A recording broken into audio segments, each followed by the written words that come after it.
Have you ever gotten lost in one of those big furniture stores?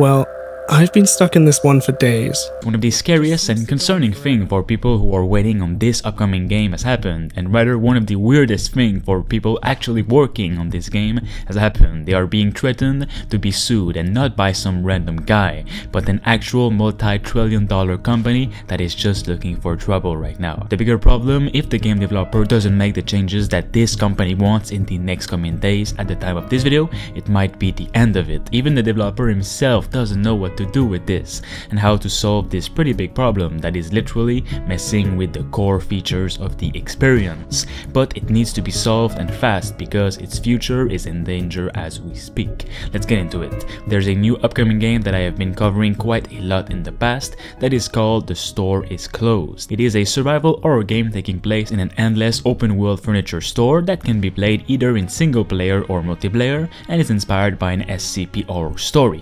There is a ton of different dangerous creatures roaming around, and you alone or with other players have to survive, build yourself a house anywhere you want with the 100% destructible furnitures available, find some food in cafeterias and get out of this mess, or go further down the rabbit hole to discover what's going on in this weird place. The problem in all of this, well, this is taking place in an IKEA inspired store, and so IKEA is literally threatening them right now as we speak to change the game ASAP or they will sue them. Nowhere is the word IKEA mentioned in this game's description, nor is it even a game that you can buy right now, but IKEA doesn't seem to care a bit about this. A small indie game that not a lot of people know about is in danger because it looks like it's taking place in an IKEA. We've seen it all now. Not only that, but they've given him a timestamp of 10 days to change the overall look of the game before they go and sue him.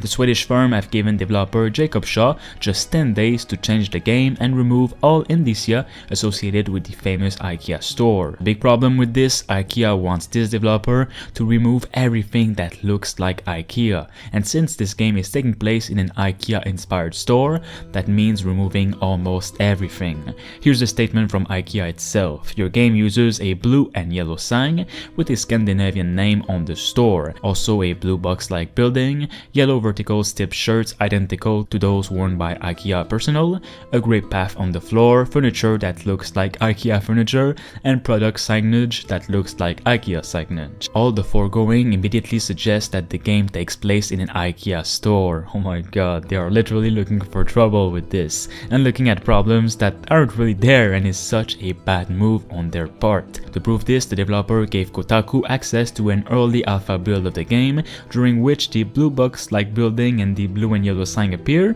in their totality on the menu screen. After that, you don't see them at all. There is currently no branding at all in-game.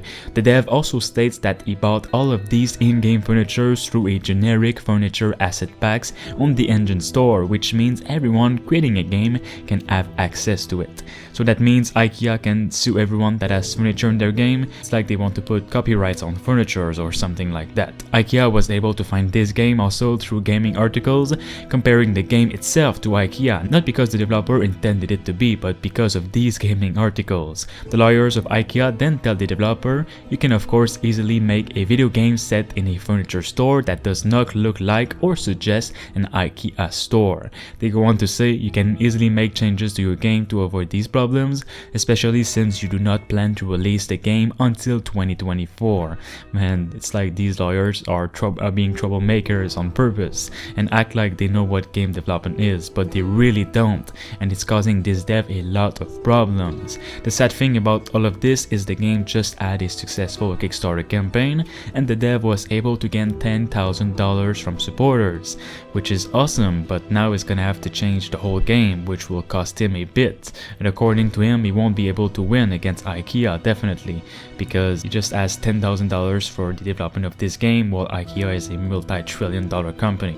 Let's please support this game and wishlist it on Steam right now if you guys are interested in it, and support the game's Discord to help this developer. Talk to you guys soon. Subscribe now.